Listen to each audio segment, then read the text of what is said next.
Oke, assalamualaikum warahmatullahi wabarakatuh. Oke, teman-teman podcast Benang Merah kembali lagi bersama kami berdua. Yoi. Oke, dan pada kesempatan hari ini kita nggak bawa rompi. Iya. Tapi kita nanti bakalan bahas yang biasa kita bahas berdua in prime, yaitu baper, berita peristiwa. Nah, kita bakal lanjutkan pembahasan yang kemarin, tapi dengan orang yang berbeda. Pembahasan yang Ada ya? mana? Subjeknya sama tapi objeknya berbeda. Oh, Oke. masih di tempat yang sama. Iya. Oke, tapi sebelum kesana nih, aku Ya. tadi kan dari semalam itu baca-baca scroll TikTok. Ternyata akunnya dari Bima Lampung itu ya. diblokir sama pihak TikTok lagi nih. Untuk yang kedua kalinya. Udah kedua kalinya malah. Iya. Untuk kedua kalinya sudah di-ban dari TikTok. Jadi kita doakan saja kalau misalkan memang benar-benar dari TikToknya tidak ada unsur sara atau apapun dari TikToknya bisa kembali dan bisa mewakili masyarakat khususnya Lampung untuk bisa menyampaikan kritikan-kritikan yang membangun untuk daerah yang ada di Indonesia. Oke. Kita akan membahas tentang yang berkaitan dengan Lampung juga. Ya, dan yang baru kemarin nih ya. Baru kemarin. Siapa benar yang sekali. datang ke Lampung nih? Siapa? Ya itu orang nomor 1. Oke, orang RI1 ya? Iya, RI1 kalau di platnya itu. RI1. Oke, RI1 yaitu presiden kita, yaitu Insinyur Haji Joko Widodo. Oke. Uniknya apa nih Mas? Kenapa kita mau membahas tentang kedatangan Pak Jokowi ke Lampung nih? Karena pada dasarnya berita yang sudah saya baca sebelum beliau Bapak Jokowi itu rawuh ke Lampung, udah mempersiapkan beberapa infrastruktur jalanan terutamanya yang udah disiapkan untuk dibangun. Jadi kayak istilahnya tuh kalau netizen tuh menyebutnya tuh kayak Roro Jonggrang gitu. Jadi sistem kebut semalam. Oke, siap. Dan pada saat beliau itu sudah datang, apa yang terjadi? ternyata memilih jalan yang belum. Oke. Dan ini trending juga ya, Ya. di beberapa media sosial juga, dan unik banget tanpa kita nggak tahu alasannya apa dan lain sebagainya, tapi kemungkinan besar dari tim yang bersama Pak Jokowi sudah membaca atau mengetahui perkembangan media sosial juga. Ya. Jadi dia tahu bahwa yang dipersiapkan itu mungkin jalan A. Oh, ayolah kita lewat B aja. Iya. Biar tahu situasi yang real itu seperti apa. Oke. Jadi itu tadi teman-teman. Uniknya adalah ketika Pak Jokowi datang ke Lampung itu, ternyata dia itu melewati jalan di mana jalan yang tidak dipersiapkan oleh pemerintah setempat. Utamanya gubernurnya Lampung itu ya. Dan dia datang ke tempat yang memang benar-benar tidak ada persiapan sama sekali ya. Iya. Dan aku tadi pagi Mas baca salah satu konten juga dari TikTok yang berkaitan dengan itu juga. Jadi ada tadi jalan yang udah disiapkan atau tempat yang sudah disiapkan atau venue-nya atau acara-acara yang udah dipersiapkan, orang-orang yang bakal ngisi. Kalau biasanya pejabat datang kan ada tarian-tarian atau apa untuk itu dan sebagainya. Ternyata dia itu juga batal. Karena apa? Karena Pak Jokowi datang di jalan yang berbeda dan di tempat yang berbeda pada akhirnya. Apa yang dipersiapkan ya. Tapi ambil positifnya mungkin sesuai dengan yang viral-viral kemarin teman-teman, bahwa ada beberapa obrolan yang dari Pak Jokowi ketika ditanya oleh wartawan, kenapa sih kok lewat jalan ini, kenapa ini dan lain sebagainya. Dia itu menyampaikan dengan cara sindiran atau kritikan, di mana itu majas, apa aku lupa majasnya.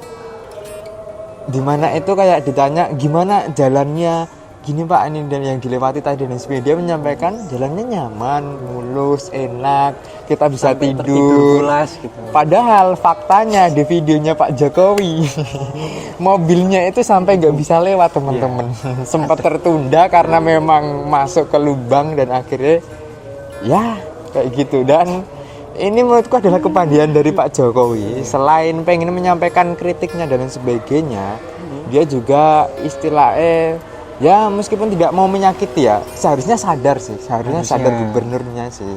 Tapi karena beliau mungkin orang yang benar-benar dikagumi oleh masyarakat ya, khususnya warga Lampung kemarin juga. Nah, itu yang akan menjadi apa ya, topik pada kesempatan hari ini. Dan sisi positif yang bisa diambil oleh Mas Abdul apa nih dari kedatangan Pak Jokowi kemarin? Mungkin kalau menurut pendapat saya atau pandangan dari saya, dengan adanya beliau Pak Jokowi itu turun langsung ke lokasi yang mana mungkin udah dipersiapkan ya, seperti yang sampean bilang tadi, kayak rencananya bakalan melewati jalan A. Sudah dipersiapkan, sudah dibangun, sudah diaspal mungkin, terus kemudian bakal disambut tarian-tarian dan lain sebagainya seperti itu. Tapi ternyata ada plan lain, another plan, yang mana Pak Jokowi kepengen langsung melihat jalanannya yang asli ataupun yang dikeluhkan oleh masyarakat Indonesia itu seperti apa, khususnya yang di Lampung tadi kan. Terus ada juga dari mobil BUMN Erick Thohir dan juga Kementerian Perdagangan atau apa gitu, saya lupa. Nah itu sampai mobilnya itu tersendat gitu kan. Nggak habis pikir saya. Tapi emang itu relief yang kemarin dibagikan oleh adik-adiknya Bima di Lampung ya, kayak kondisi nyatanya itu emang seperti itu gitu loh. Dan aku juga kemarin mendapati apa ya, sebuah konten juga yang menarik. Pokoknya setelah kedatangannya juga, pokoknya setelah itu kan istilahnya pembangunan infrastruktur di Lampung pun diambil alih oleh pemerintah pusat. Pemerintah pusat kan, kayak gitu. Padahal seharusnya kan dana itu turun ke provinsi nih. Iya, provinsi. Tapi malah dari pusat yang turun tangan.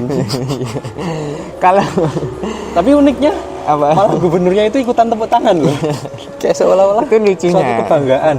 Tapi karena dari dialog yang kita saksikan kan bahwa gubernurnya itu malah dia itu apa ya, sembunyi di belakangnya Pak Jokowi gitu loh. Nggak mau mencoba untuk membackup seperti apa dan sebagainya, tapi justru dia malah kayak seolah-olah kayak lupa apa sih, nggak tahu apa-apa aku kayak gitu. Jadi lucu banget kalau misalkan kita kok banyak kok itu cuitan-cuitan yang istilahnya screenshot atau menampilkan apa ya, ya close up dari wajah gubernur ketika Pak Jokowi diwawancara tapi beliau malah ngobrol sendiri atau apa dan sebagainya. Tapi ya itu haknya dia sebagai pejabat. Tapi beruntung banget menurutku di Provinsi Lampung. Karena apa? Karena memang dari beberapa fakta yang terjadi di lapangan nih. Salah satunya kayak kota baru yang dibangun pada akhirnya nggak selesai dan terbengkalai. Terus jalan-jalan infrastruktur yang banyak banget berlubang atau tidak apa ya, diselesaikan dengan baik, pada akhirnya kan diambil pusat. Nah ini sisi positifnya bahwa dari pemerintahan yang ada itu kayak pengelolaannya itu kurang baik. Meskipun dana udah masuk tapi pengelolaan kurang baik. Iya, apakah alokasinya itu ya? Alokasinya kemana dan sebagainya itu kurang baik. Karena apa? Kalau kita lihat di tempat kita ya, kita kan tinggal di alhamdulillah di Solo ya, di tempatnya Pak Jokowi tinggal dan sebagainya. Dan saya pun yang pinggiran di Boyolali ya, meskipun apa ya, jauh dari istilahnya dari kota, menurutku pembangunan itu justru bagus di desa itu gitu loh. Kayak ya pasti ada tuh jalan yang berlubang dan sebagainya, tapi sekarang udah dibeton. Terus di desa itu hampir udah nggak ada jalan yang dua, tahu nggak? Yang kita ngecor sendiri dari iuran warga itu nggak, sekarang udah aspal dan sebagainya. Apalagi kita lihat di beberapa apa ya, perumahan-perumahan atau mungkin apa desa-desa baru itu sekarang udah bagus-bagus jalannya. Kalau di area sini itu terbukti bahwa memang alokasi dananya itu real gitu loh, tidak ada korupsi. Dan ya alhamdulillahnya itu sih gitu.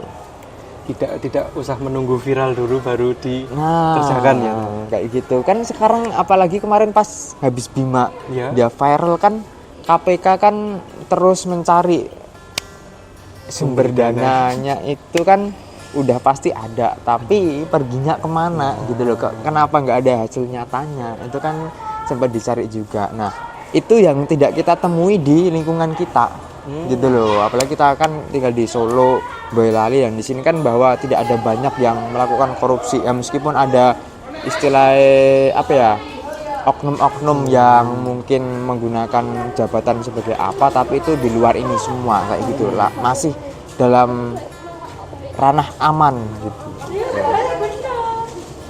itu positif banget menurutku kedatangan Pak Jokowi tadi, apalagi ini adalah tahun terakhir Bapak Jokowi ya menjabat.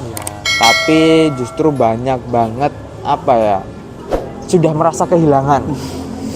Karena apa? Karena di lain sisi tadi, selain ini adalah tahun terakhir politik yang di 2024 itu udah digencar-gencarnya, udah ada pengganti ini dan sebagainya. Dan kalian bisa tahu sendiri dari partai-partai yang ada di Indonesia siapa yang diajukan menjadi presiden. Dan kita tahu bahwa presiden yang sekarang ini bener-bener jauh menurutku lebih baik dari presiden-presiden sebelumnya. Pasca merdeka kayak gitu, entah kemakmuran, entah keadilan, kejujuran atau apapun itu jauh lebih baik dari pemimpin-pemimpin yang sebelumnya kayak gitu. Nah, ketakutan masyarakat itu justru ke pemimpin selanjutnya kayak gitu. Tapi kita doakan saja teman-teman. Kita kan masyarakat yang wajib mendoakan, apalagi kita kan punya Pancasila yaitu ketuhanan yang Maha Esa. Kita berdoa siapa tahu nanti di 2024 itu terpilih benar-benar pemimpin yang bisa jauh lebih baik dari pemimpin yang sekarang kayak gitu.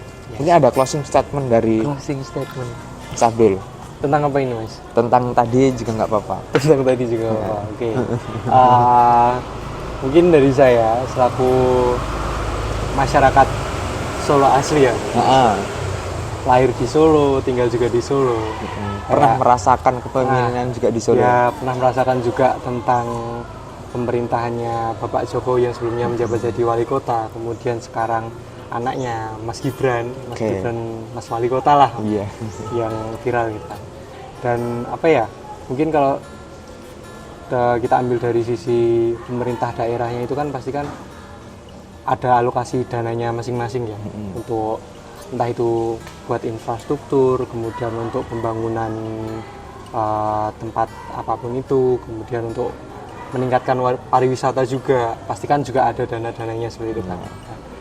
Ya intinya tuh jangan sampai menunggu viral dulu kemudian kita cari penyebabnya apa seperti itu, dan nanti bakalan istilahnya tuh malah jadi malu sendiri. Kayak waktu sebelum nyalon itu ada kayak visi misi gitu kan, targetnya apa, tapi setelah udah jadi kemudian lali semua targetnya. Kemudian mungkin untuk himbauan ke 2024 selanjutnya ya, kayak pemimpin kita yang bakalan menebarkan janji-janji manisnya, dan semoga aja terlaksana apa yang sudah disampaikan, karena itu merupakan sebuah amanah yang harus dituntaskan seperti itu sih. Karena kita dari masyarakat itu hanya butuh bukti, aksi nyata. Aksi nyata dan bukti juga, bukan aksi mulut yang tidak tahu entah kemana ucapannya.